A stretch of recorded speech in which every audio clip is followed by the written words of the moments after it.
I've just pulled up at Wimpole Farm, got out of my car, going to come and shoot insects obviously, but as I've got out, I've just pulled up to this, all these lovely flowers and all these lovely insects. Where's that one I just saw? So many little moths flying around here. I don't know what flowers they are. Are they dandelion? I don't know what they are. What dandelions? I know nothing about flowers. Today I'm going to try my best as much as possible to shoot with this new gear. Amazing bit of new kit. It's a DSLR. It's a 7D Mark I, and we've got a 118 to 135mm lens on it. I have got a macro lens with me just in case this is really hard to use, and I have got a macro ring, but I'm going to try my best with just a couple of bits of equipment. This, as I said to you guys before on one of my videos, this was £300 all in. A macro tube is roughly about 50 quid, and the lens I've got is about £250 max. So altogether we're saying about 600 if I put it all in, but I wouldn't, obviously I already had the other stuff, and I'm going to try and just use this and maybe the macro tube. Let's just try and get some pictures first. The very first thing I have to do is change the diopter. Get that shutter speed up, 130-200 AF. Where's my ISO button? Don't know where my ISO button is. That's ISO there.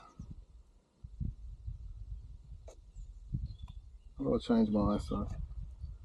I'll just use aperture right now. So I'm running at a shutter speed of 130-200, f6.3, ISO 800. Let's just get a still shot first. This is working quicker than that Nikon was working the other day. It's still noisy, but at least I understand the way it works.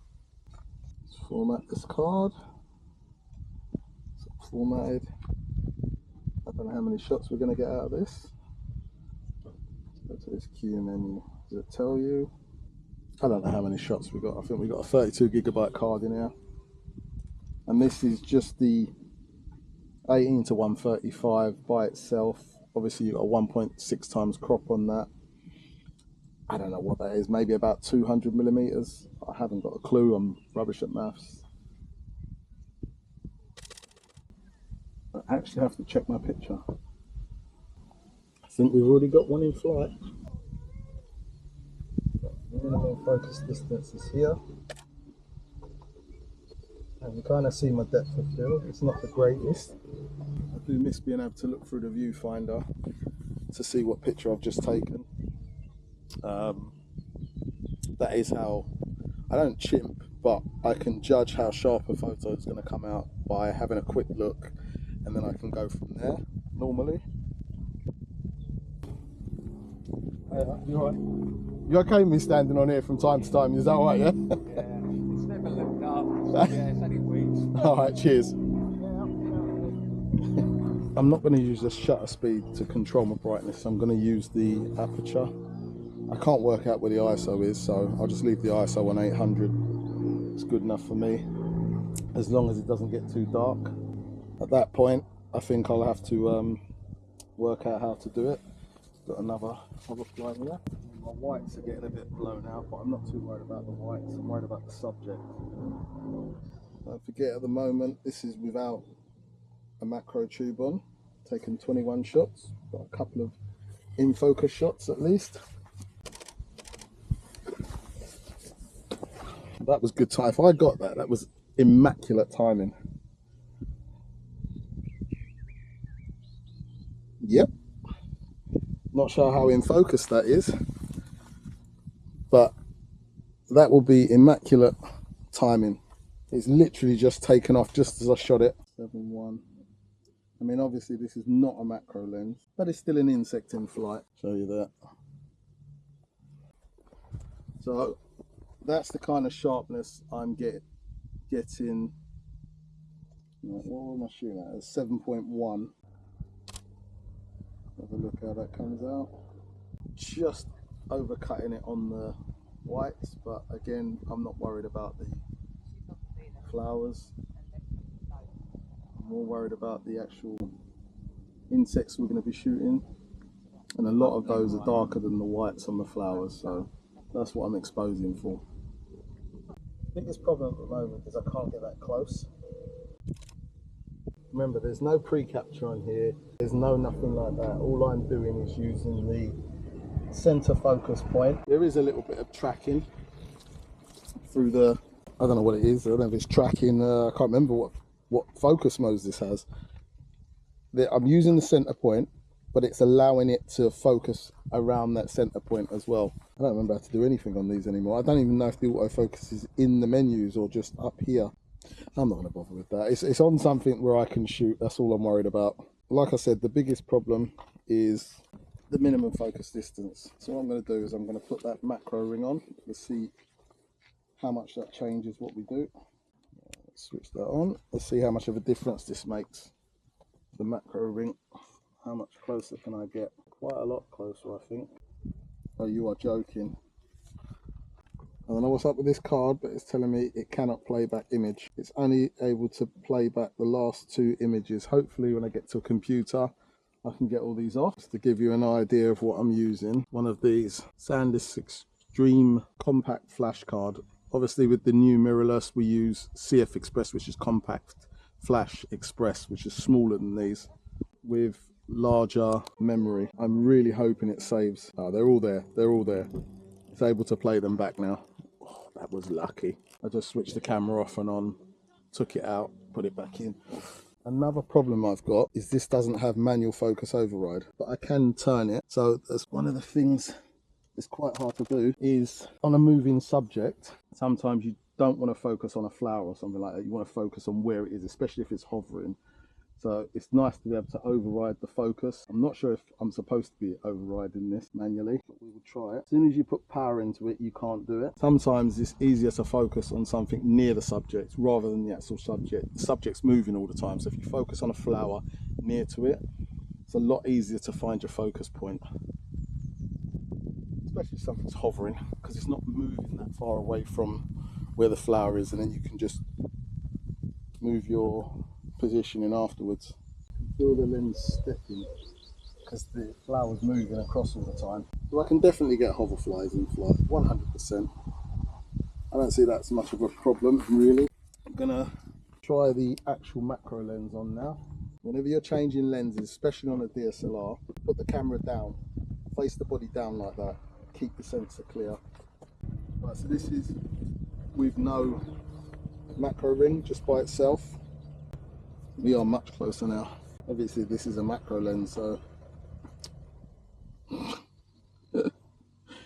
I gotta stop getting scared. Ah, that would have been a shot. Took off so quick then. I think we might have got something there. The problem with only less shots, you get a lot more bum shots. I'm gonna be honest with you here. If you want the best shots, you've got to get down and dirty. Same as with any form of photography really. If you want the best shots, you need to put yourself into a position that others are not prepared to do, and you'll get a shot that others just won't get. Put yourself out there in different times of the day, different days of the week. Perseverance. So what's my honest opinion so far of this original Canon 7D? Honestly, it's not too bad. I'm not sure it's what speed it's shooting at. It feels maybe about 6 frames a second. I think it was supposed to be 7 frames a second. Even with the Sigma lens on, it's not really changing that. The focus, I think I need to go into that a little bit more. I think it's on like a center focus thing with helpers around the outside. Another big problem I'm going to have is just getting the images off the card, because I no longer have the facilities to do it. It's all old tech, to be honest, and this is the problem when you melt old tech with new tech. You never have the adapters and things like that, so I have no longer got the cradle to get the information off that card. But hopefully what I'll be able to do is just plug it straight into the computer, hopefully. For any mushroom fungi lovers, check this out. Check that out.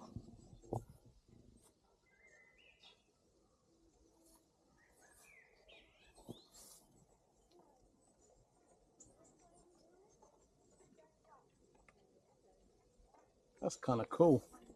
And there's still more on this. Oh god, there's even one here, look at that. Massive bit of fungi. So I have found a lovely bit of colour with some bees that are obliging. So I'm gonna plot up here for a sec and get some shots of these. See, straight away I completely forgot that I actually need to adjust my settings before I start shooting, because I thought what I'm seeing is what I'm getting, but obviously not. I mean, the one good thing about using this macro lens is I can actually step a bit further down than like f5.6 or whatever, because I'm at f4.5 at the moment. No, I'm going to need to go lower than that, so I'm going to have to raise my ISO. Where is the ISO button? I don't know. Well, I'm going to let's go 2000. Oh, this is going to be dodgy. Let's see what we get. 2500, f4, ISO 2000. I think we're kind of pushing the limits of this sensor and what we can produce sharpness wise here. Slow there. I love this red flower coming out of this color. I don't know what color this is. Is it purple, or I don't think it's blue. I know it's a off bluey color. Go up to the top of that, Mr. B. What are you, a honeybee? Yeah. Oh, I hate this chimping. I can't see through the viewfinder what I've actually shot. I keep meaning to go like this, but I can't see it. Yeah. Right, so straight away I can stop down. Yeah, I can stop down. I'm going to stop down to f5, because as I've looked at that, it's pretty blown out. That's because I'm a little bit lower, to be honest. Don't know how accurate this meter is.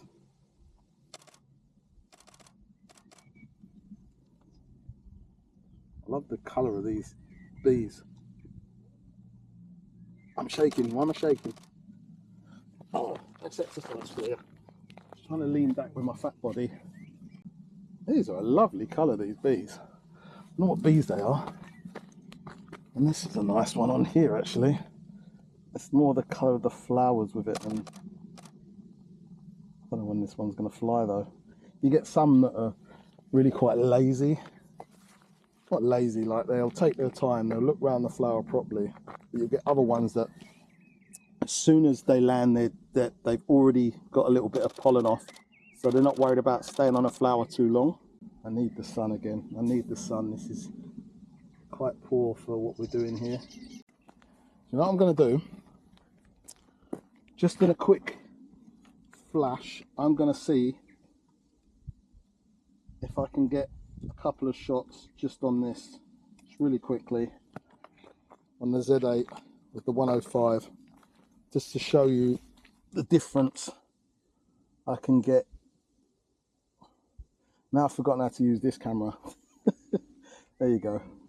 Thinking, how do you change the aperture?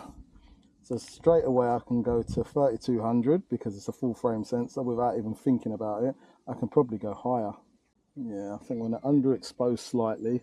Oh, it's not making a click click. I'm thinking, why is it not making a click click noise? Because it's mirrorless. Where are you? Got buzzing around my face. I mean, this is just a world of difference. Straight away, this is just, there's no comparison, to be honest. I've not even got the right focus setting on and it's still easier. I've already probably taken half the shots that I took on the other camera because it's shooting at 20 frames a second. I need to go a bit lower because the shooting down is making everything really dark. Looking through the viewfinder, I can see a big difference as well. I can see a much clearer picture through an optical viewfinder. It's something I've never taken into account, really. This looks digital as I'm looking at it. The reason why I'm shooting so quick, these are really quick movers and they jump off really quickly, quite a lot. Yeah, I mean, I can't tell you how much of a difference that is going to make till you see the photos, but it's massive, considering that we're shooting with no light as well.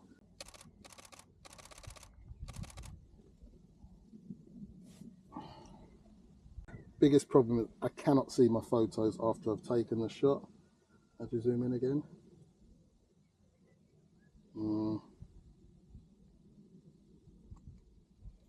Come on, Paul, we need a banger. We need a banger with this cheap bit of kit. To be honest now, so we're looking at maybe about £150, 250 tops, so £400 all in. On an angle where it's coming right towards me. Hardest angle to get.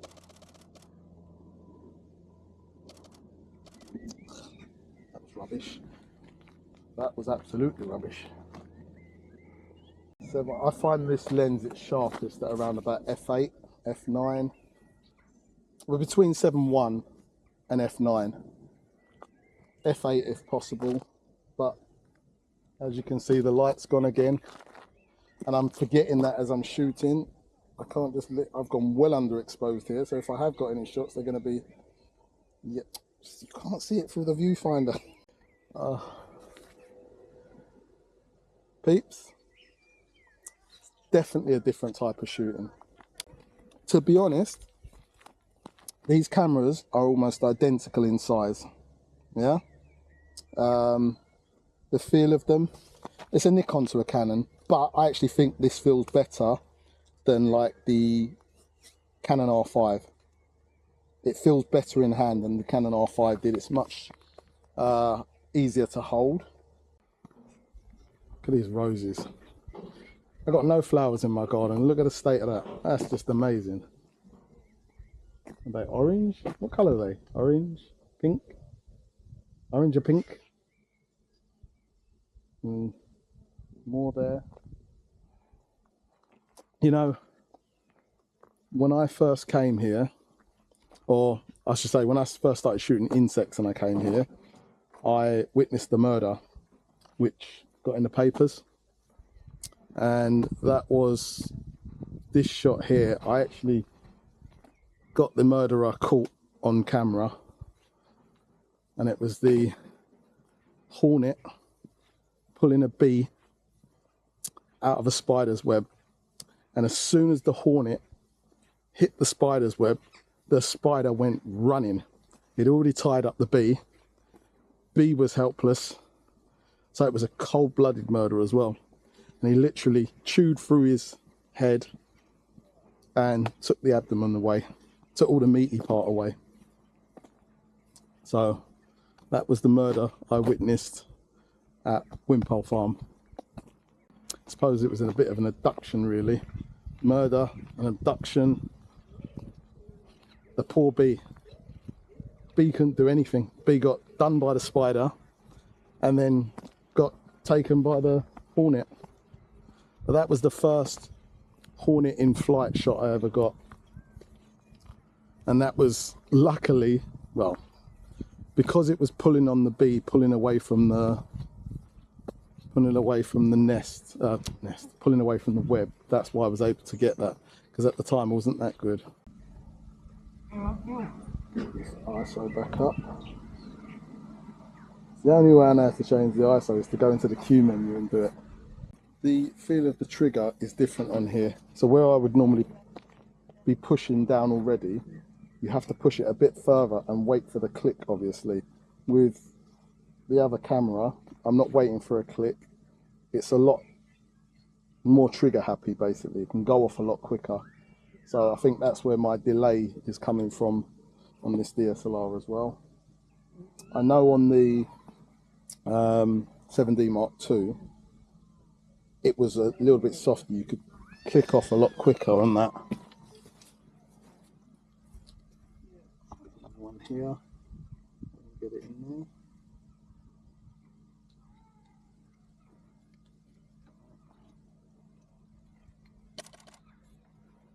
Not sure if we got that. You two are following me, aren't you? Yeah, well, if you stop meeting like this, people start talking. So in answer to the question, can I get good flight shots with the old 7D Mark I and the 18 to 135mm? Yes. Can I get better shots with a mirrorless new camera? Yes, I definitely can. Anyway, I won't really want to use DSLR anymore. Thanks for watching, and I'll see you on the next one.